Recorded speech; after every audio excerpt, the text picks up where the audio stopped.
You can't see मी। अगर आप एक रेसलिंग फ़ैन हो तो शायद ही कोई ऐसा होगा इस पूरी दुनिया में जिसको ये पता नहीं क्या है। Of course I am talking about John Cena. John Cena probably the greatest wrestler of all time है, गोट जिन्हें हम बोलते हैं आजकल। और जो करियर लगभग आई डोंट नो 22-23 ईयर्स पहले शुरू हुआ था WWE में, फाइनली उन्होंने अपनी रिटायरमेंट अनाउंस की है। तो ये रिटायरमेंट की जर्नी उनकी जो थी और उन्होंने कब अनाउंस किया, आगे उनके लिए क्या प्लान्स है, ये सब हम डिस्कस करेंगे आज के इस वीडियो में, तो प्लीज़ जुड़े रहिए। जॉन सीना बिलोंग करते वेस्ट न्यूबेरी मैसाचुसेट्स से, और वो बचपन से ही हल्क होगन जो कि एक WWE लेजेंड है, हॉल ऑफ फेमर है, उनके काफ़ी बड़े फ़ैन थे। हल्क होगन को उन्होंने काइंड ऑफ आइडलाइज किया हुआ था और वो उनकी तरह ही बनना चाहते थे। इसी वजह से उन्होंने मूव किया मैसाचुसेट्स से कैलिफोर्निया में just to become a pro wrestler. उनको एक रेसलर बनना था, प्रॉबली उनको शायद तभी पता भी नहीं होगा, but he wanted to become the best and he did, trust me he did. और उन्होंने साइन किया जब वो उनको ट्रेनिंग चाहिए थी रेसलिंग बनने की, रेसलर बनने की, तो उन्होंने साइन किया अल्टीमेट प्रो रेसलिंग UPW के साथ। UPW का नाम आपको शायद पता नहीं होगा।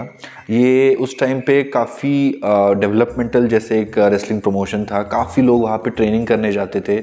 जॉन सीना वहाँ पे उन्होंने अपने आप को ट्रेन किया और वहीं से उनकी प्रो रेसलिंग जर्नी शुरू हुई थी। बात मैं कर रहा हूँ ईयर 2000 की। जॉन सीना का तभी जो कैरेक्टर था ना रेसलिंग में, वो था एक हाफ रोबोट और हाफ ह्यूमन जैसा एक कैरेक्टर था, और वो अपने आप को कहते थे द प्रोटोटाइप। यस, ये आपको शायद अभी बिलीव नहीं कर पा रहे होंगे, बट जॉन सीना की शुरुआत ऐसे ही हुई थी।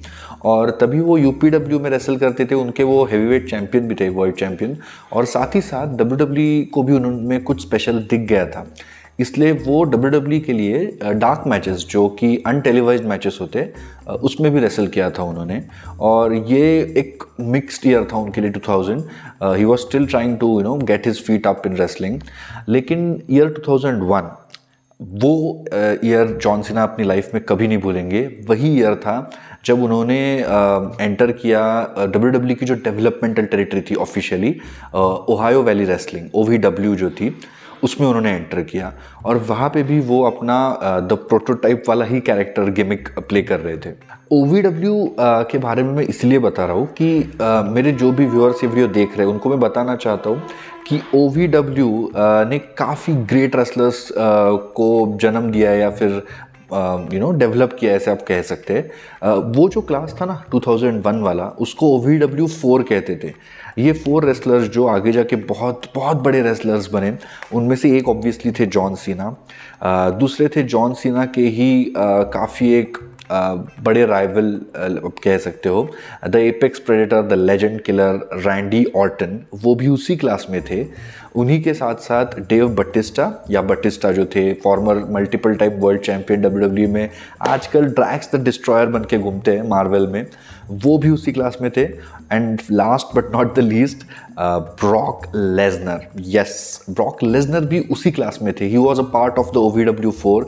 ये 4 रेसलर्स उस टाइम पे WWE के डेवलपमेंटल सिस्टम में थे। तो आप सोचिए कि कितना कितना कितना बड़ा कंपटीशन रहा होगा उस टाइम पे, और ये चारों एक ही साथ मेन रोस्टर पे आ गए।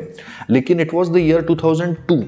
2002 में जॉन सीना ने अपना जो प्रोटोटाइप वाला, जो रोबोट वाला कैरेक्टर था, वो फाइनली ड्रॉप कर दिया, और उन्होंने ये डॉक्टर ऑफ थगोनॉमिक्स, जो रैप वाला उनका कैरेक्टर था ना, उसका जो एक कह सकते हैं कि एक स्टार्ट था। हैलोवीन थीम्ड एपिसोड था, तभी उन्होंने रैप किया, ये सब जीन शॉर्ट्स या जॉर्ड्स पहन के, जर्सीज पहन के। बट वो कैरेक्टर, वो रैप उनका बहुत ज़्यादा फेमस हो गया। Wrestling fans, American fans specially, उस रैप के, उनके गिमिक के दीवाने हो गए। इसलिए उन्होंने आगे जाके वही कैरेक्टर डेवलप किया। ही बिकेम रेसलर, जो कि अपने एंट्रेंस के टाइम पे रैप कर कर के आते थे, और mostly he was a bad guy, एक हील पर्सोना था उनका। लेकिन ये सब उन्होंने 2-3 साल तक ये चलाया, अपना कैरेक्टर रिफाइन किया, डेवलप किया, बहुत सारी मेहनत की ऑब्वियसली। और इट वॉज द ईयर 2004 जबकि उन्होंने अपना फर्स्ट चैम्पियनशिप जीता WWE में। He defeated the big show at WrestleMania to become the new WWE United States champion. Yes, this was 2004। Obviously वो तो बस एक शुरुआत थी जैसे कहते हैं, क्योंकि उसके बाद जॉन सीना का जो करियर था ना गाइज, वो मुझे बताने की भी ज़रूरत नहीं, आप सब ने, हम सब ने बचपन से उनको देखा हुआ है, उनकी जो जर्नी थी उसका हम भी एक हिस्सा रह चुके हैं। He became 16 time world champion in WWE, which is a record. Yes, वो मतलब आप कह सकते हो it is tied with Ric Flair. Ric Flair भी एक 16 टाइम वर्ल्ड चैम्पियन है। सो ये करियर जो उन्होंने हुआ उसके दौरान उन्होंने काफ़ी उतार चढ़ाव देखे। ऑब्वियसली जब वो एक गुड गाय, वो पूरा करियर उन्होंने उसके बाद एक गुड गाय का ही था उनका, लेकिन क्राउड में कुछ लोग उनको बू करते थे, कुछ लोग उनको चीयर करते थे। आपको याद होगा तो लेट्स गो सीना, सीना सक्स, यस, ये ही दौर था जो जॉन सीना के करियर में it's a lot of roller coaster ride, ऐसे आप कह सकते हैं। लेकिन ये पूरे करियर के दौरान ना इनकी इतनी एपिक राइवलरीज हुई है, फ्यूड्स हुए हैं उनके ही जैसे अच्छे रेसलर्स, अच्छे लेजेंड्स के साथ, जैसे कि एज के साथ उनका मनी इन द बैंक जब एज ने जीता था। न्यू ईयर्स रेवोल्यूशन वो टाइम था जब एज अपना ब्रीफकेस लेके आए थे और वो नए WWE चैम्पियन बने थे। सो एज के साथ उनकी राइवलरी बहुत बढ़िया रही। उसी के साथ साथ रैंडी ऑर्टन के बारे में तो बताने की ज़रूरत नहीं, because John Cena versus Randy Orton, पता नहीं कितने सारे पेपर व्यूज़ या स्पेशल इवेंट्स में ये मेन इवेंट रहा था WWE चैम्पियनशिप के लिए। कर्ट एंगल जो कोइंसिडेंटली उनके जो उन्होंने जब डेब्यू किया मेन रोस्टर पे, वो एज अ रूथलेस एग्रेशन वाला जो इरा था जॉन सीना ने, तो उन्होंने कन्फ्रंट किया था कर्ट एंगल को। कर्ट एंगल ने एक ओपन चैलेंज इशू किया था। सो कर्ट एंगल के साथ भी उनके काफ़ी एंटरटेनिंग मैचेस रहे थे। हु कैन फॉरगेट 2012 जब ब्रॉक लेसनर ने रिटर्न किया WWE में and John Cena was his first opponent, और John Cena versus Brock Lesnar भी इनसेन मैचेस रहे थे, काफ़ी फिजिकल ग्रूसम मैचेस रहे थे। सो सीना वर्सेस लेसनर भी एक काफ़ी इंटरेस्टिंग मैच होती थी, ऐसे आप कह सकते हो। और बात करेंगे अगर 2011 मनी इन द बैंक की, तो सीएम पंक ने क्या किया था वो तो आपको सबको पता है। CM Punk versus John Cena, summer slam main event. CM Punk के साथ और भी रॉ में भी उनकी एक काफ़ी अमेजिंग मैच हुई थी, मेरी one of the favourite matches है जॉन सीना की। तो सीएम पंक भी उनके काफ़ी स्टोरी ड्राइवल रहे हैं उनकी जर्नी में, और रियल लाइफ में भी दोनों काफ़ी ज़्यादा रिस्पेक्ट करते हैं एक दूसरे को, काफ़ी गपशप करते रहते हैं बैक स्टेज भी। And last but not the least, the rock के साथ जो पहले once in a life time वाली रेसलमेनिया में मैच थी, अगले रेसलमेनिया में फिर से मैच हुई थी। दोनों मेन इवेंट्स, दोनों भी काफ़ी क्राउड, मतलब ऐसे लग रहा था वो स्टेडियम फूट जाएगा आवाज़ से, इतनी अमेजिंग केमिस्ट्री थी उन दोनों की। That also was a very interesting phase WWE में, जबकि रॉक पार्ट टाइम रेसल कर रहे थे और जॉन सीना ऑब्वियसली फुल टाइम रेसल कर रहे थे। लेकिन गाइज 2019 से अगर बात करें ना, तो John Cena part time schedule ही फॉलो कर रहे थे WWE का, क्योंकि वो इतने ज़्यादा फेमस और इतने पॉपुलर हो चुके थे रेसलिंग में कि रॉक और बटिस्टा की तरह उनको भी हॉलीवुड से ऑफर्स आना चालू हो गए थे। सो रेसलिंग की अगर बात करें तो 2019 से आज तक उन्होंने पार्ट टाइम ही रेसल किया है। तो इस पार्ट टाइम के दौरान उन्होंने रोमन रेंस के साथ, जब उन्होंने मनी इन द बैंक में कमबैक किया था, रोमन रेंस के साथ काफ़ी एक अच्छा उनका प्रोग्राम चला था, स्टोरी लाइन चली थी। इसके अलावा ऑस्टिन थियरी को उन्होंने पुश किया था, या he put him over. Solo Sikoa last time Crown Jewel में 9 समोन स्पाइक्स उन्होंने खाए थे सोलो सिक्वा से। So he recently has been trying to promote young talent. वो यंग टैलेंट से हार रहे थे, और may be this is his way of giving back to the industry. और रिसेंटली उनको ज़्यादातर यंग टैलेंट के अगेंस्ट या उनके साथ ही देखा गया है। जॉन सीना की रेसलमेनिया में बहुत ही अनएक्सपेक्टेड एंट्री हुई थी। अभी जो ये Cody Rhodes versus Roman Reigns वाला मेन इवेंट था, वो भी आ गए थे रॉक को कन्फ्रंट करने। रॉक जो कि द फाइनल बॉस वाला अपना कैरेक्टर प्ले कर रहे हैं, वो रोमन रेंस के साइड से लड़ रहे थे, और जॉन सीना अल्टीमेटली फेस ऑफ करने आ गए थे रिंग में। जॉन सीना वर्सेस रॉक का फेस ऑफ इतने सालों बाद रेसलमेनिया के मेन इवेंट पे हम देखेंगे, हमने सोचा भी नहीं था। लेकिन वो भी एक ऐसे एकदम एक छोटा सा अपीयरेंस उन्होंने किया था। तो गाइज इसका मेन रीज़न तो यही है कि उनके काफ़ी सारे हॉलीवुड में मूवीज़ आ चुके हैं। बम्बल बी में वो थे, उन्होंने शुरुआत मरीन से की थी, अगर आपको याद है। WWE स्टूडियोज़ की मूवी थी बम्बल बी, जो ट्रांसफॉर्मर्स का स्पिन ऑफ था, उसमें वो थे, और सुसाइड स्क्वाड में वो थे इनफैक्ट। और पीस मेकर जो उनका एक वेब सीरीज़ है, DC कैरेक्टर है, उसमें भी काफ़ी एक कॉमेडी प्लस सुपर हीरो वाला कैरेक्टर वो प्ले कर रहे हैं अभी भी। और तो उनको वो सब जो टाइम वो दे रहे हैं हॉलीवुड को या फिर फिल्म्स और TV सीरीज़ को, उसकी वजह से वो रेसलिंग में थोड़े कम आ पा रहे थे।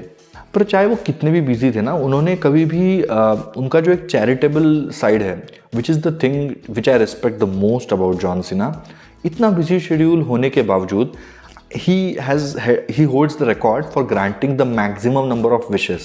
650 प्लस विशेस उन्होंने ग्रांट किए हैं मेक अ विश फाउंडेशन के लिए, जो कि टर्मिनली इल बच्चे होते हैं या फिर जो शायद मौत के दरवाजे पे ऐसे लोगों को मिलते हैं, उनको चीयर अप करने की कोशिश करते हैं, शायद he puts a smile on their face. ये काफ़ी ज़्यादा दिल जीतने वाली उनकी क्वालिटी है और उन्होंने हमेशा आउट ऑफ द वे जाके ये सब चीज़ें की है। तो ये सारे बिजी शेड्यूल के बीच में he has still made sure कि he is giving back to the business, to the society, और उसके लिए हैट्स ऑफ है बॉस उनको। लेकिन उनको शायद ना पता लग गया था कि अभी बॉस ये फुल टाइम तो अपने से रेसलिंग होने नहीं वाली, शायद पार्ट टाइम भी नहीं हो सकती। बिकॉज डोंट फॉरगेट गाइज, वो बंदा कितना भी जवान दिखता होगा, बॉडी अच्छी है, लेकिन ही इज़ 47 ईयर्स ओल्ड। तो 47 में रेसलिंग की क्वालिटी नहीं रह सकती unless you are John Cena और प्रॉबली एजे स्टाइल्स। ये दो ही लोग हैं जो मैंने देखे at this age they have they can wrestle at this level.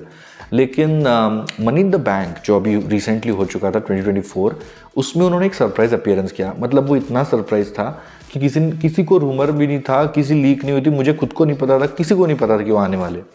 लेकिन वो सिर्फ आए नहीं, उन्होंने the last time is now भी लिखा हुआ था। सो तभी मुझे समझ गया बॉस कुछ गड़बड़ है, दया कुछ गड़बड़ है।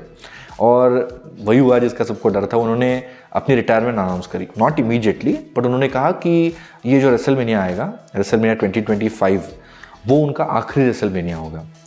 तो सब लोग तो वही सोच रहे थे कि रिटायरिंग एट रेसलमेनिया। लेकिन बाद में पोस्ट शो जो हुआ ना मनी इन द बैंक का, उसमें उन्होंने थोड़ा क्लैरिफिकेशन दे दिया फॉर्चुनेटली कि रेसलमेनिया भरे मेरा आखिरी हो, लेकिन पूरा 2025 उनका एक रिटायरमेंट टूर जैसा होगा। शायद वो फुल टाइम रहेंगे डब्ल्यूडब्ल्यू के साथ, ऐसे लग तो रहा है अभी। सो न्यूज़ ये आ रही है कि उनके 30 प्लस एक्सपीरियंसेस शेड्यूल्ड है 2025 में। So starting from the Royal Rumble में he will start his farewell, या कह सकते गुड बाय वाली जो फेयरवेल जर्नी होती है। और रूमर्स ये है, बैकस्टेज गॉसिप बताने जा रहा हूँ आपको। अगर आप अभी तक हमारे साथ हैं तो you are fortunate, because rumour ये है कि he is scheduled to win the 2025 royal rumble currently.